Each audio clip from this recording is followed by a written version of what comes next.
Raise your hand if you guys are ready for the reveal of the bikes for the Throwback two-stroke garage build shootout. I know I am, so stay tuned. What's up everybody, Greg Hitchko here, and guys, it is finally time. We're gonna be putting plastics, graphics, and seats for the bikes on the Throwback two-stroke garage build shootout by Lectron Fuel Systems, and as you can tell, I cannot be any more excited because it has been over a year of me working on these bikes and getting them done for you guys, so I am super pumped to make this progress happen. Man, the light is shining hard through the garage window here, but we got the bikes all ready to go. So pretty much like I said, we're just waiting for plastics and graphics by Mellow Design, as well as the gut seat covers. I don't know about you guys, but it's definitely been a long time, and I am ready to finally get these things plasticed up and looking like motorcycles. So as far as plastic goes, Attribute's hooked us up here for the Throwback two-stroke garage build shootout with all the plastics that I needed. So getting a full complete kit for the Honda, and then actually, oh boy, plastic's falling down. And then actually to be era specific, I grabbed the Cycra front number plate for the Jeremy McGrath Tribute build. So a cool story about these Kawasaki plastics actually is that these are from Spencer Luzak, and these are from the 04 KX125 build that he did a few years back for the Red Bull Straight Rhythm. And this was actually a James Stewart tribute bike that he did. So those plastics are straight from that bike. Shrouds, rear fender, side panels, everything except the front fender. So cool little aspect to that bike, which is gonna be awesome. And then again, we've got the Suzuki plastics and some fresh Yamaha plastics. All these are going to be the OEM. They're not gonna be any of the restyle kits. And then we got some seat covers going on here. So the Honda, Suzuki, and Kawasaki all need fresh seat covers by Guts Racing. The Yamaha I already did for a video on how to actually install a seat cover on your motorcycle. So if you guys need any help putting a seat cover on your bike, I've got that linked in my description below, so definitely check that out. I'm not gonna be going through that process in this video, but these are all gonna be being replaced with a Guts seat cover. And actually, let me see here. So this is the one I got for the Honda, black top with red sides, and I got the ribs in the middle as well. The Kawasaki green one here is actually going to be replaced with an all black gut seat cover similar to the Yamaha. I decided to go all black on the Yamaha just to try something a little bit different as well. And then with the Suzuki, we're going to go all black with the yellow ribs on top. So not 100% the exact same on these seat covers, but thought I'd throw a little bit different flair in there and see how they look. But I'm definitely super thankful to Guts Racing for supplying all the seat covers. Like I said, had one on my Kawasaki, the green one. It was just a plain one, no ribs at all. So I'm gonna see how the ribs decide to work out this time. And last but not least, guys, how could I forget about the graphics made by Tyler at Mellow Design? He absolutely killed it with these themed kits. So again, these are not gonna be exact 100% replica kits. The shrouds, the number plates, the front number plates, side panels, those are pretty much gonna be the same with the Mellow Design graphic on them. But the swing arms, air boxes, rear fenders, and front fenders, they may be a little bit different just because I wanted to represent the sponsors that helped me with this project. So again, they are not replica bikes. They are themed bikes like I called them. Pretty much the exact same thing I did for the 07 KX250. So these replica kits have become super hard to find. And if you guys want something similar, or if you're looking for an exact replica kit, definitely reach out to Tyler at Mellow Design and he can hook you up and get your bike looking exactly how you want it. Whether it's a complete custom kit on your own, or if it's one of these theme kits with your own logos on them, Tyler can make that happen. So guys, I highly suggest hitting him up because he has done all my graphics for I don't know how many bikes, 8 bikes I think, and I refuse to go anywhere else. But before we go ahead and get started with the plastics, graphics, and seats, we've got 2 things to do. We're gonna put some engine oil and some coolant into these bikes. Let's check out the Maxima engine oil and coolant we're gonna be using. So I've always been a big fan of this Maxima MTL 80 weight transmission fluid, and basically what it is, it's just a 1040 oil, which is recommended in pretty much all these bikes. Then we've got this Maxima coolant oil that we're gonna put in for the coolant. It's winter, summer, it's ready to use. Pre-diluted antifreeze. You don't have to add water to it, so it's perfect just to throw right in the bikes and keep those things cool. All right, so for normal oil changes, the Honda normally takes 0.65 liters, but for a complete engine rebuild, it's recommended 0.7 liters. So that's what we're gonna do here. We've got this ratio right cup. We're gonna fill up the Maxima oil to the 500cc mark, throw that in the bike, and then throw it up to the 200cc mark, and then throw that in the bike as well. And before I go ahead and fill this oil up, I definitely made sure that the drain bolt was completely tight, something you don't want to forget about when you're doing a complete engine rebuild. So 500cc's have been added to the bike. Let's now add another 200cc's.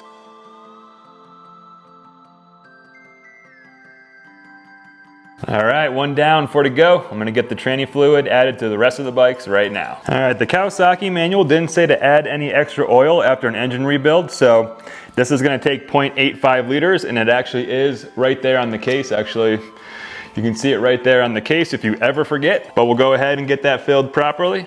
All right, next up is a Suzuki. So normally it takes 750 milliliters, but for a complete engine rebuild, it does take 850 milliliters according to the manual. I also forgot, guys, for the Kawasaki, I didn't completely rebuild that engine. It didn't do a bottom end, I just did a top end. So I think my mind's going just a little bit crazy by this point, trying to figure out what I did and what I didn't do. All right, then for the Yamaha, the normal oil changes are gonna be 0.75 milliliters as well, but for an engine rebuild on a Yamaha, we're gonna put in 800 milliliters. All right, so my experience filling up the oils, I would say that the Honda was the most annoying and most tedious because the oil fill plug is right at the top of that clutch basket there, so I had to fill up the oil super slow or it would come back and overflow. Didn't have that problem with the Kawasaki, Suzuki, or Yamaha, but let's continue on with the coolant. Tackle the radiator cap. Then with this clean funnel ready to go, let's fill it up with Maxima coolant oil. So I'm gonna go ahead and completely fill up the system. So once the coolant reaches the top of the radiator this first time, what I'll then do is lean the bike over. It'll help that air through the system, and then I'll go back and maybe fill that up again. Might do that a couple times, but after you run the bike for the first time, let it cool down. You always wanna check the coolant after that first run after a complete rebuild. Then it's always smart to give the coolant hoses just a once over just to make sure it's not leaking in any of the spots. So you guys wanna see what a bonehead move looks like? Let's check it out. This is what a bonehead move looks like. So when I was putting the RC cables back into the RC valve, what I did was I just tucked this radiator hose over here underneath the bike so it would be out of the way. And clearly I never connected it back to the radiator, so it literally just leaked everywhere, all over the bike and onto the floor. Remember when I said I was going crazy? Confirmed, we're going crazy. And I literally just talked about checking for leaks as well. This wasn't even a leak, this was just a complete disconnection. All right, just so you guys can witness, got the hose on, and then I am going to get this tightened down. Has anybody ever had dumb stuff like that happen to them while they're working on their bikes? If you guys have, leave a comment below and tell me your story, because I need to know I'm not the only crazy one that crap happens to like that. Moving on. Not good.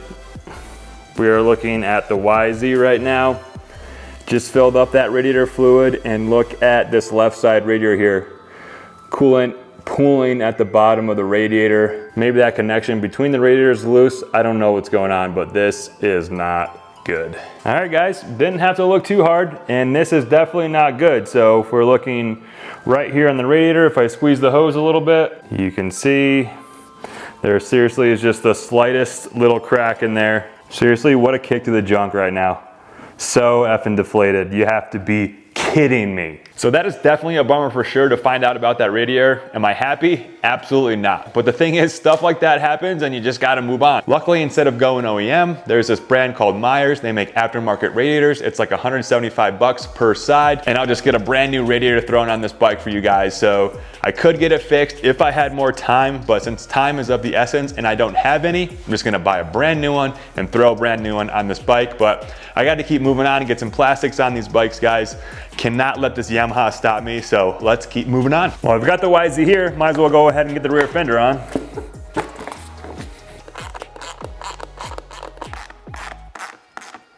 Go ahead and throw these side panels on the Kawasaki.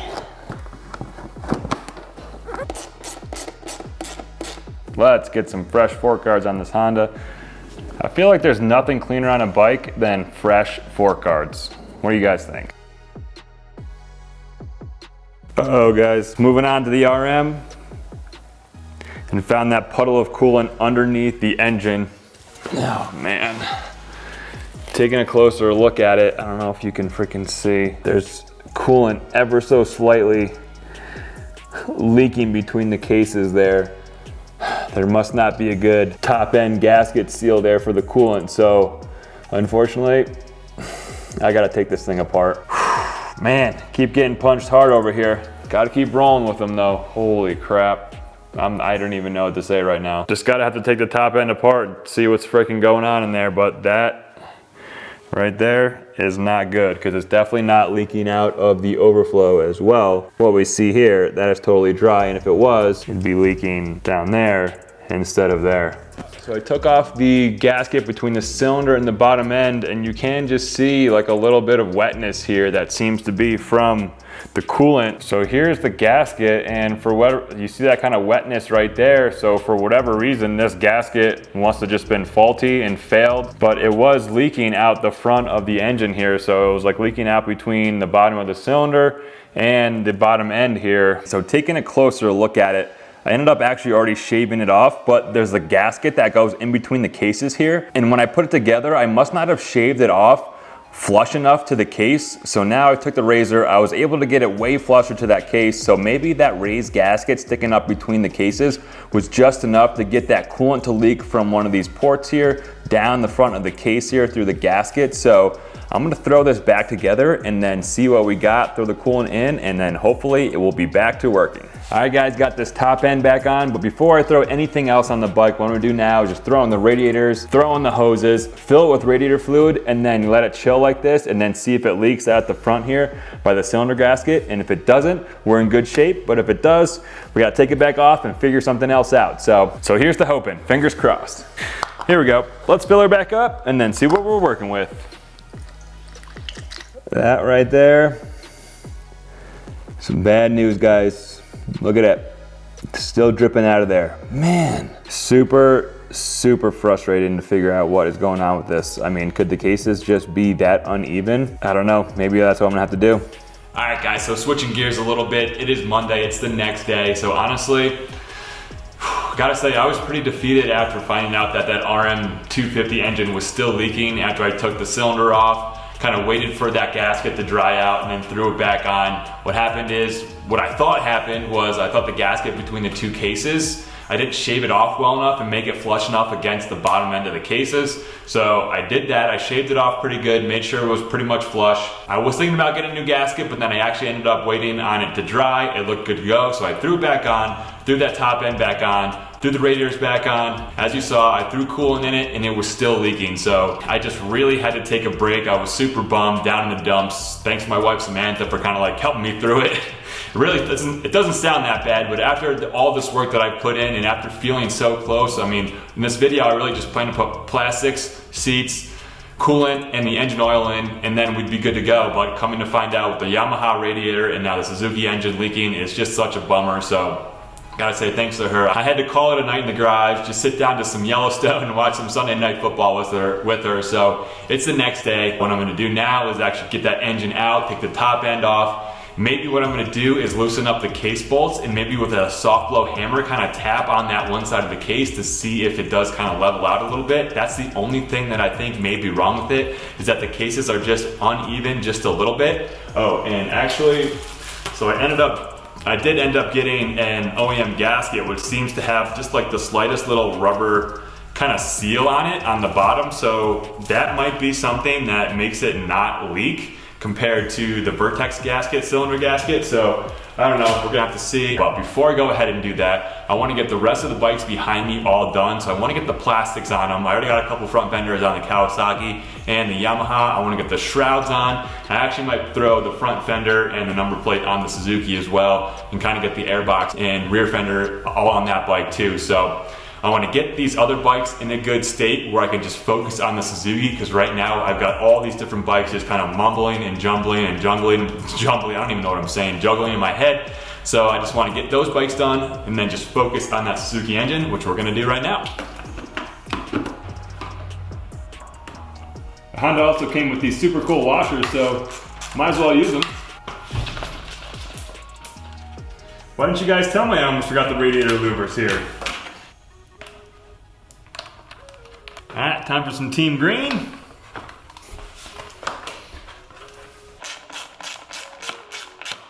Guys, how could I forget this pesky Yamaha with the radiator that was cracked at the top? So luckily, Rocky Mountain coming in clutch again. I was able to pick up this Myler's radiator for 175 bucks. Perfect OEM replacement here. Instead of spending 300 plus bucks on a brand new radiator, let's check it out. Dude, this thing is pretty diesel. It's got some sick welds all across the top. It's got a little bit different design and a brace that goes across here. So let me compare it side by side with a stock one for you. Seems to be maybe just a little bit thicker compared to the stock one and just a little bit more diesel quality. So I don't know, for 175 bucks per side, I'm pretty pumped to put this Myers radiator on this YZ and give it a shot. And honestly, these things kind of give it a bling factor too. So I feel like the next build that I do for myself, outside of the stock radiators, if I want to like beef it up a little bit, I might try these and give them a shot. So let's get it on the bike. All right. Slid right into those hoses really easy there. Oh, forgot the little rubber grommets and then the washers here. So need to go grab those.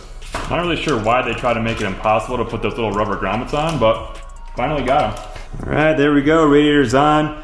Let's kind of look at it from the back here so you kind of see the difference between the stock one on the right and then the aftermarket one on the left. Seems to be just a little bit thicker maybe, but I don't know, the construction just looks way more bad arse with all those welding lines and everything compared to the stock one. So I don't know, hopefully this Myers works well. I'm a big fan of it so far. Let's get the tank thrown back on here. Then how about some shrouds, eh? Then let's do some number plates here. So for the Honda, went ahead and got the Cycler Stadium plate because that was just kind of the style back in 2005 when McGrath rode this bike. So that's gonna be looking super cool. Then the KX.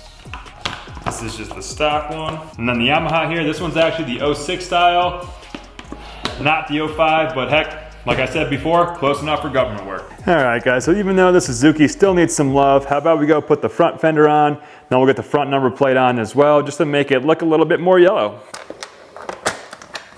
And the front numero plates. How about we say goodbye to these old seat covers? This green guts one is coming off. Anybody want a green guts seat cover for a 05 to 07 KX250? Let me know. All right, out with the old. And then in with the new. Yeah, that's what's up right there. That's how we do it. Fresh, ribbed gut seat cover on that. Big fan of the gut seat covers.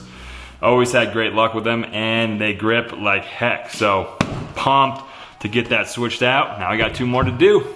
Old moto seat, out with the old, and in with the new. Another guts cover on. 1 more. So I've got 1 more seat to do, and that's the Suzuki. So saying bye-bye to the OEM seat cover. Anybody interested in an OEM 2006 Suzuki seat cover, let me know. So this seat cover is gonna be changed out so easy. So we're just gonna come in, palm the camera, bring our hands back out, and voila, there we go. We've got the new gut seat cover on. Simple as that. Probably the easiest way to do it, guys. If you guys wanna know how to do it, it's called magic. All right, guys, here's the Suzuki in its current state. What I'm gonna do now is rip this motor out, get it out, take off that top end, and see what I can do with this bottom end and see what is going on with it. Maybe I need to level out the cases just a little bit or whatnot, but man, hopefully we can figure this problem out and then get this thing back together.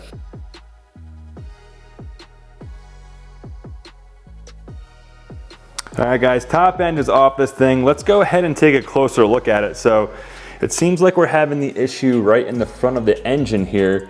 And I can't tell just by looking at it if the right side case is just ever so slightly higher. I don't know, maybe you can tell just a little bit. But if I put my fingernail on it here and go left to right, I do catch my fingernail on the gasket slash case just a little bit, but not when they go right to left. It just kind of flows off there smoothly. So I don't know. What I think I'm gonna do is just see if I can loosen up these case bolts and then gently tap it with the soft blow hammer just to see if I can align it just a little bit better here. Sorry about this guys, but didn't have my mic on when I recorded this, so I just gently tapped the right side case with the dead blow hammer a few times. Seemed to flatten it out a bit, checked it with my fingernail, wasn't getting caught going left to right or right to left, so pumped that it worked out great. Then checking out this side view, I really don't think I'm gonna have an issue going forward, especially putting the new OEM gasket on it, so let's give it a rip. All right, let's go ahead and get everything torqued backed up to the proper spec. Then put the new gasket on, along with the cylinder.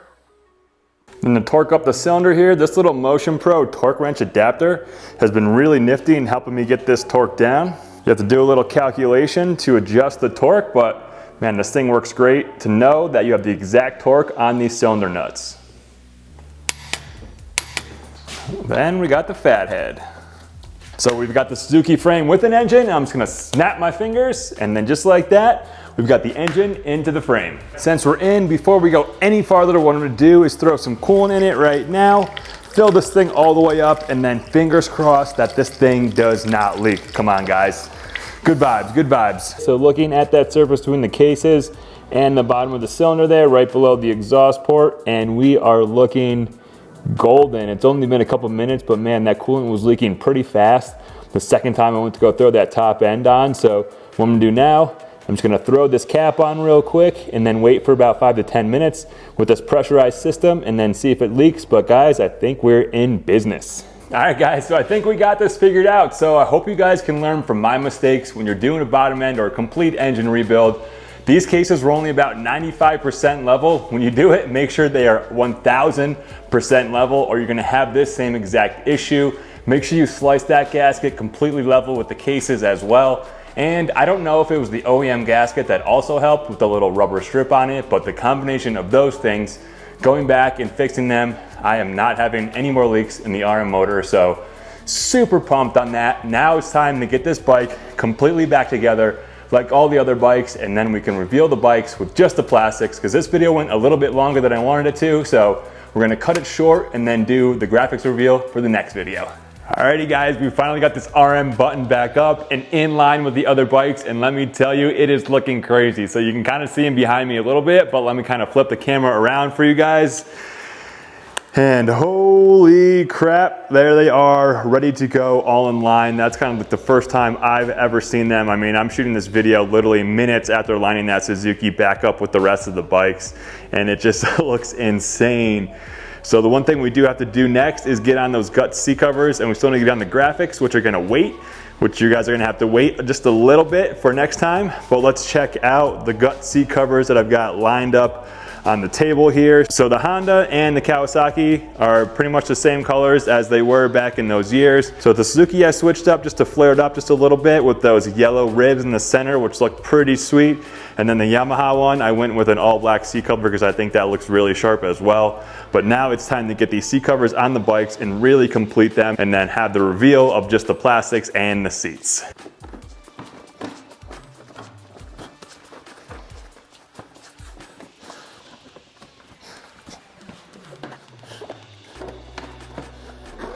All right, so we got all the seats on, guys, and I thought I was gonna take these outside, line them up all in front of the garage like I did last video, but I was like, you know what? They're looking really good in the garage behind the camera right now, and I thought, why don't we save the outside picture for when the graphics are actually on, give it a little bit more pizzazz for you guys, and just make you guys wait just that little bit more. So why don't I finally flip the camera around? We got the seats on, we got the plastics on. What else did I put on today? I don't know. I felt like this video went all haywire, but let me turn this camera around so you guys can see the final before the actual final reveal of the bikes. Figure I start with the Yamaha now, and we are looking all set. Seats are on, plastics are on. It is insane just to see all these colors of the rainbow to be all lined up. Man, I actually like that Suzuki yellow rib seat cover on there. This definitely adds a little bit different flair on it. The Yamaha seat cover would be nice with the blue sides, but my wife and I are a big fan of the all black seat cover too. It just looks so sharp, especially on that Kawasaki, and these things are gonna come right to life when we get the graphics on. That's gonna be a wrap on this video, guys. I've got some graphics to put on next, and I know you guys wanna see the bikes finished with the graphics, but bleep happens like you saw in this video, and when that stuff happens, you just gotta get back up, you gotta push through it. As devastating as it was and how pissed off I was, I'm glad I was able to work through it, and it's definitely super rewarding to see all these bikes lined up. I kind of keep looking at the camera just to catch the glimpse of the bikes behind me, but man, I'm so pumped and excited for these bikes to be almost done. So now that you guys have seen the bikes this far along and in this state, leave a comment below. Let me know which one you're still looking forward to see the most. Maybe your thoughts have changed now that you've seen the plastics on the bikes. Honestly, I thought the Yamaha was gonna be the one I was gonna be least stoked about, even with me being a big Chad Reed fan my entire life, but man, once I put the Yamaha together and just how easy it went together and just the blue plastics, oof, man. But if you guys enjoyed the content today, go ahead and punch that like button, subscribe to the channel, head over to the channel if you haven't caught up on the remainder of the videos with Throwback two-stroke garage build shootout. But I always appreciate you guys' support, helping me through those tough times. We're gonna get it, we are so close. But as always guys, ride hard, be safe, and we'll see you in the next video, which is the final reveal. Peace.